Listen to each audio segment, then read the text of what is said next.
Hey, my name is Skin. My name is Ace and we are from Skunk Anansie. And you are watching and listening to Factory of Bands.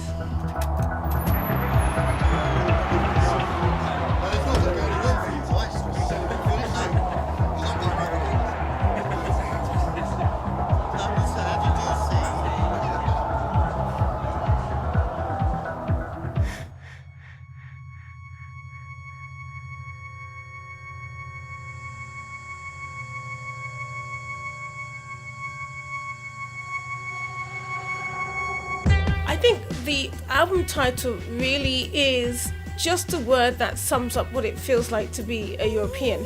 I mean, you're gonna remember this was the beginning of last year, 2016, and I think it's even more relevant now, you know, because it definitely feels being a European person. And now if we went to America, the same vibe that, you know, you have to go about your daily lives, you have to kind of build the architecture for your life or for your family, whatever. But at any moment, you know, it could be complete anarchy, it could be complete madness. And I think politically, which is what's going on in the world now, it really does feel, to sum up what it's like just being a left-wing person in some ways, you know. It's being a liberal and a left-wing person seems to be something that's like bad now, and that kind of scares me.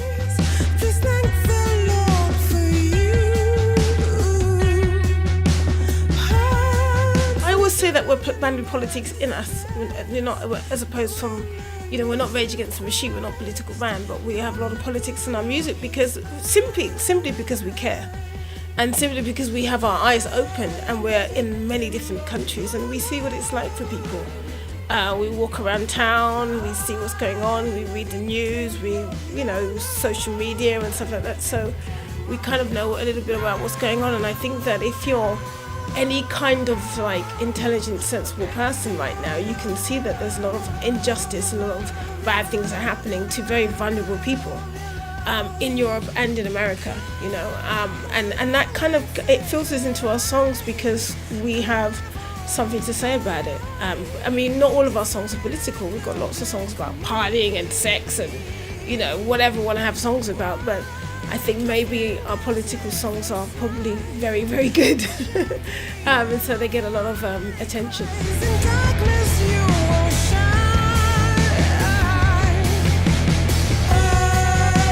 I think with us, with our albums, as you say, they're all different because they all reflect a moment in time for us. So they're photographic of our lives, what we're listening to, where we're going, the people we're meeting.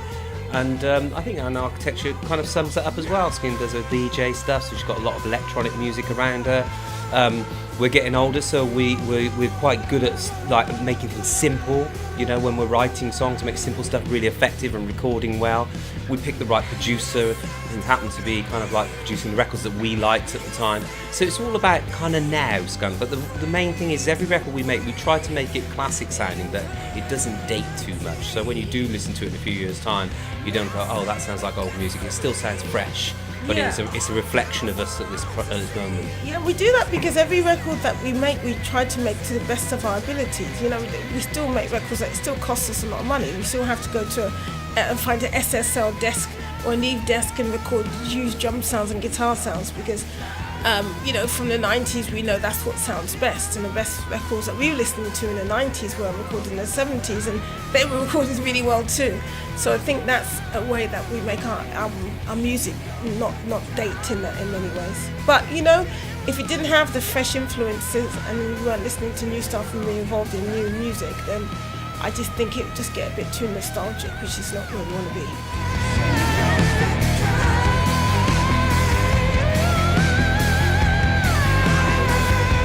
Well, everything's got a reason, I think. Maybe it wouldn't be like it is now if we didn't do that. I think that everything happens for a reason, really, in life, and maybe that's why we're so strong and we're together now and our music is so good, and the fact that we took the time out rather than falling apart and destroying ourselves and never returning. So yeah, I mean, you know, I'm reading a very interesting book, and this book is really just it's about how you underestimate how good it is to make mistakes and fail at things.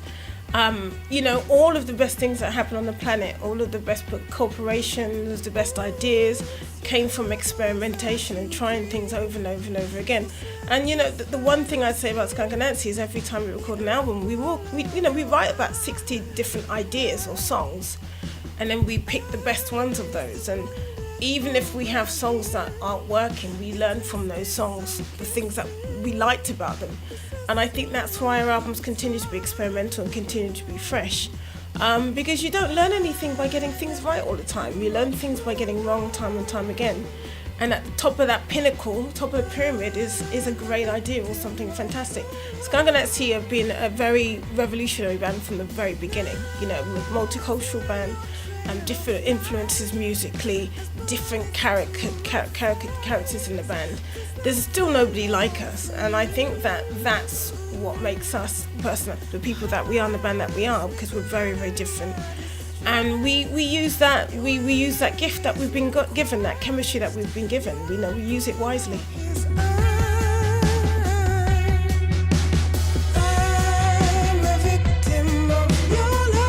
It was what it was. I mean, I think that I don't know. We knew that we were going to come back together because we were going to do a greatest hits, and sometimes it's going to be like 3 years of a break, and then it ends up being 8 years. But it's kind of like, I don't know. We're not very good at reflecting on the past in that way. We learn from our mistakes and we learn from our failures, so we're not going to split up again. But at the same time, you have to kind of look to what you want to do next, not what you've done. I think we're very proud of our legacy. We've got some legendary songs now, and the gigs are good now because even on this tour we're experimenting, we're trying different songs. We've got the perfect beginning, middle of the end, and then within that we kind of add songs and take songs away. And that's why I think that's one of the reasons why we're still here. It all really just comes from the songs, though. People have to have songs that they identify with and understand and connect to. And some of those songs are political, and I'm very happy about that. Especially in these times, it's nice to be in a band that have a voice. It's nice to be in a band that have characters or strong people that have a viewpoint and are happy to stand behind the viewpoint, because it's one of the things that people hate against us, hated about us for a long time, especially the British establishment. Don't like Skunk Anansie. The mainstream media in England don't like Skunk Anansie because we're political. And I don't care, I think that we're very proud of that legacy.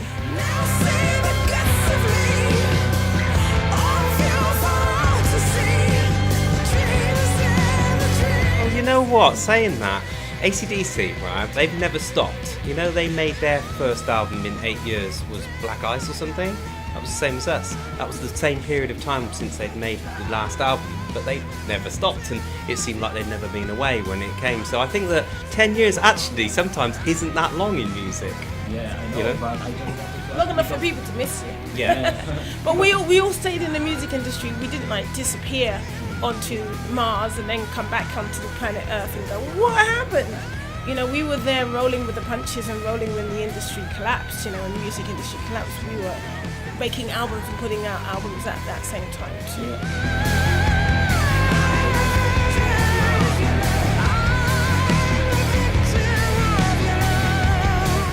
Much more now. I mean, the first period was, I'm really happy that we started them because it really was the age of rock music. It was the second wave of great rock. I mean, all of the best rock bands for me came out in the 70s and the 90s. If you're gonna in the 50s, you could say the beginning of it with blues, but it's that 20-year thing. So in our age, oh my God, we were in the age of Nirvana, Rage Against the Machine.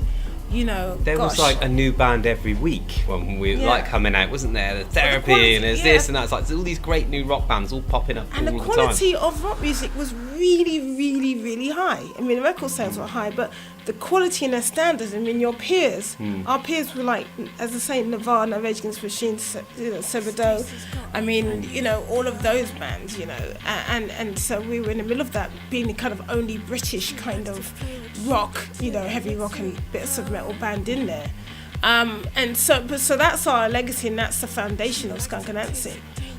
But in the remarriage, I think that it's a lot less stressful. we're a lot more we're older, we're wiser, and we really, really enjoy ourselves. Actually, this is a really fun tour to do. We're great musicians. We were great now, but then we're really proper musicians now. My voice is a lot stronger, more confident, and I just think it's just now we're at the whole point of Skunk Anansie is like we're doing what we want to do because we're the way we want to do it, but we're really enjoying ourselves and having fun and not getting stressed out by everything. Yeah, and major labels were fantastic because they played their part. They built us to what we were, to become an independent. Yeah. To be able to tour America and put our name stamp all around the world was a big money exercise in the 90s, and only the majors could do that. So we were very lucky to build our name, our whole following, and then by the time we came back, then we started to deal with independent, smaller labels, and we licensed ourselves because we created that scene. So, majors are great as well. They do their job, but you don't make any money off them.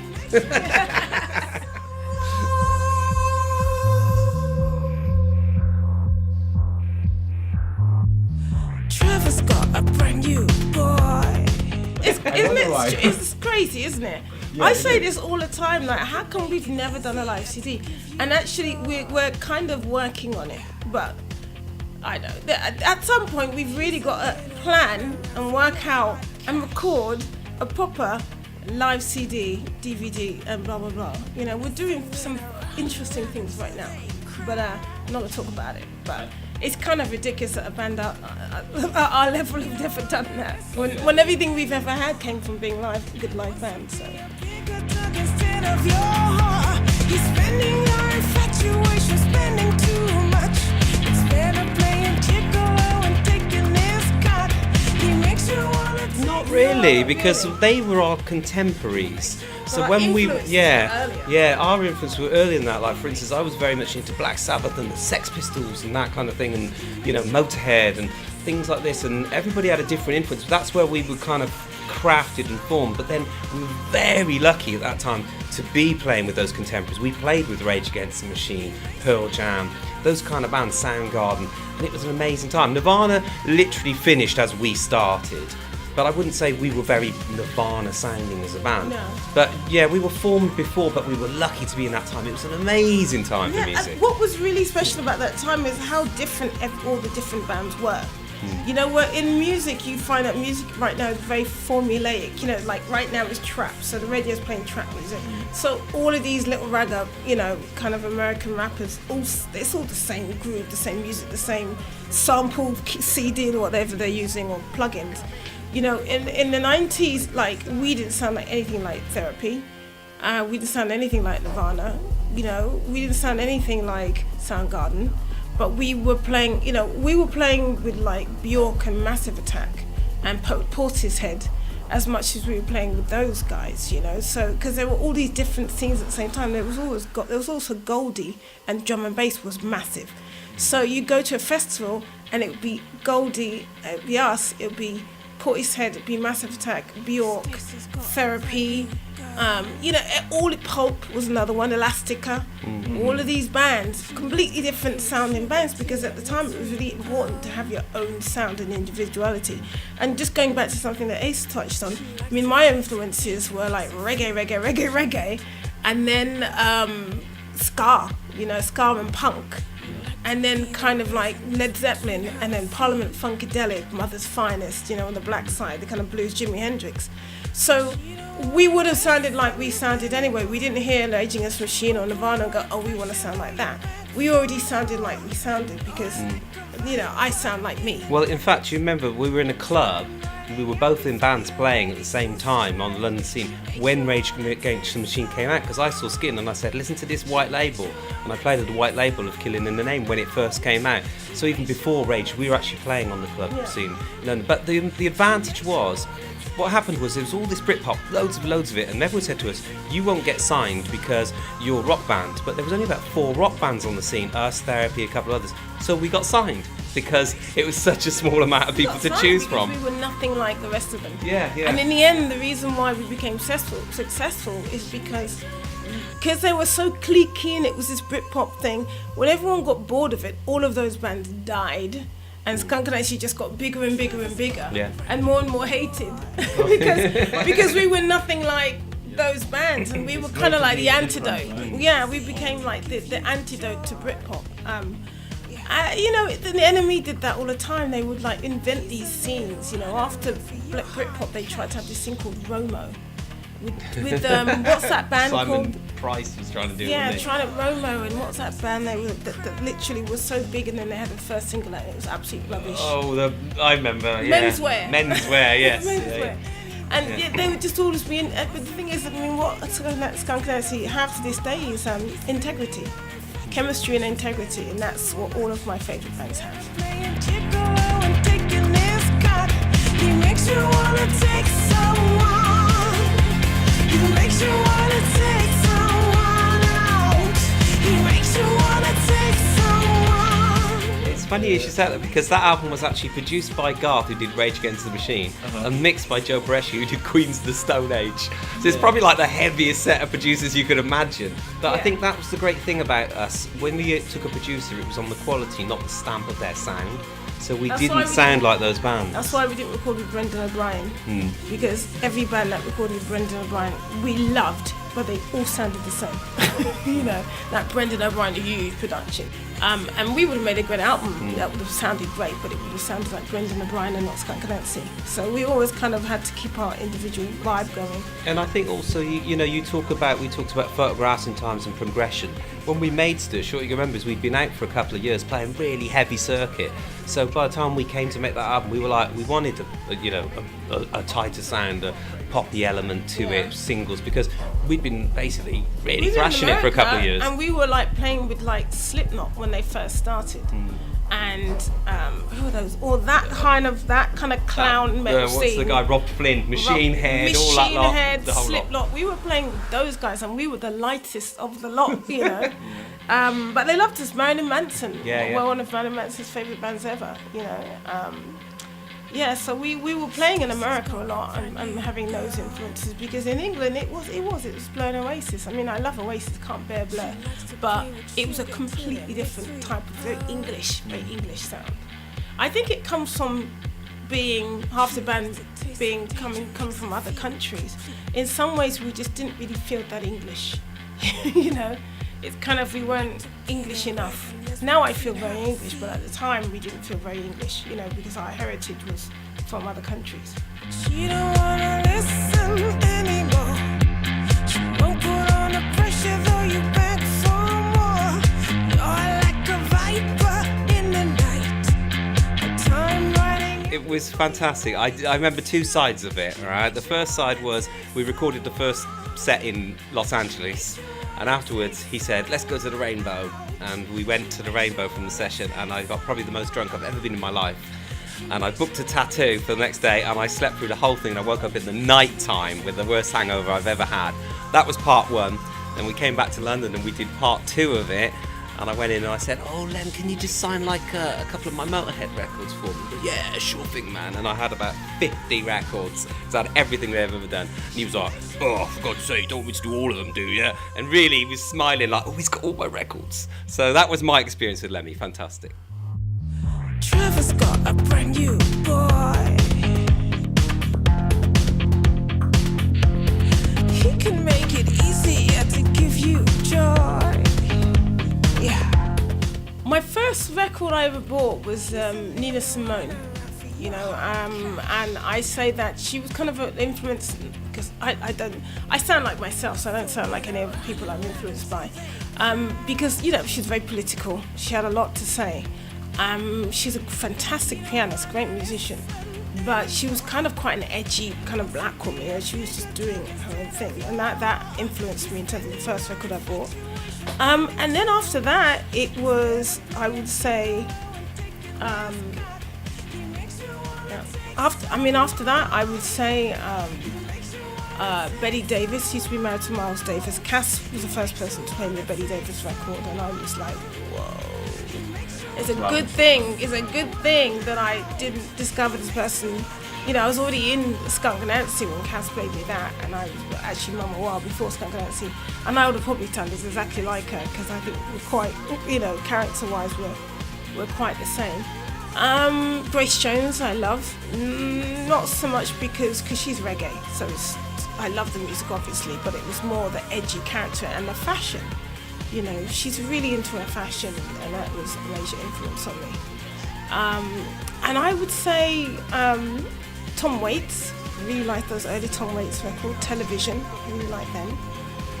And just that some of that stuff really. I mean, obviously, you know, any musician that's in a rock band that wasn't influenced by Led Zeppelin probably isn't that good. So I think every rock band is influenced by Led Zeppelin in some way or shape or form. And I think probably the best band ever in history.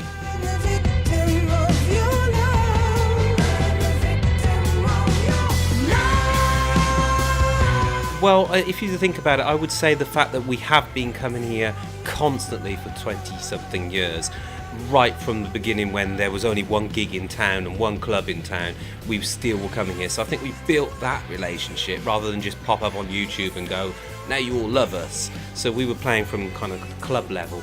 And there's, I don't know, I mean, I'm not really sure. Actually, you know what, Polish people are very, you know, and this is something when you notice when you travel around to different countries in a short space of time. You come to Poland, it's a really different type of people.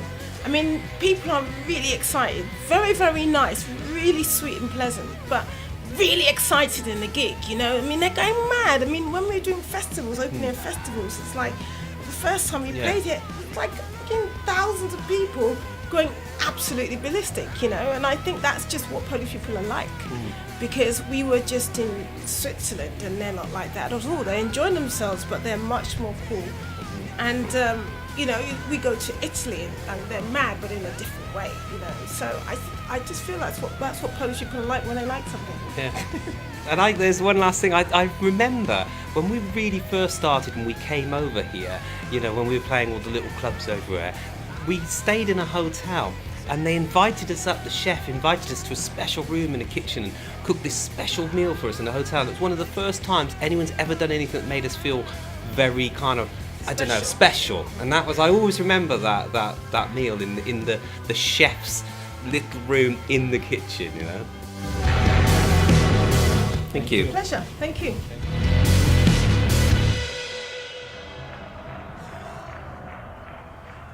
Women.